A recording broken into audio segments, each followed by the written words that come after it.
मसीह में आत्मिक आशीषें। यीशु 5,000 लोगों को भोजन खिलाता है। पहले से ही भीड़ उनकी प्रतीक्षा कर रही थी। एक अच्छा चरवाहा होने के नाते यीशु ने भीड़ पर दया आई।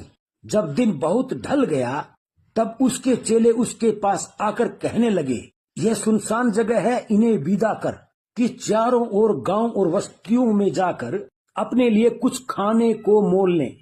यीशु ने उत्तर दिया, तुम ही उन्हें खाने को दो। उन्होंने यीशु से कहा, क्या हम 200 दिनार की रोटियां मोल ले और उन्हें खिलाएं? यीशु ने उनसे कहा, तुम्हारे पास कितनी रोटियां हैं? उन्होंने मालूम करके कहा, 5 रोटी और 2 मछली। तब यीशु ने बड़ा आश्चर्य कर्म किया। उसने 5 रोटी और 2 मछली को भीड़ में बांट दिया। वहाँ 5,000 पुरुष थे, उनके अतिरिक्त महिलाएं, जो सभी खाकर तृप्त हो गए। आमीन।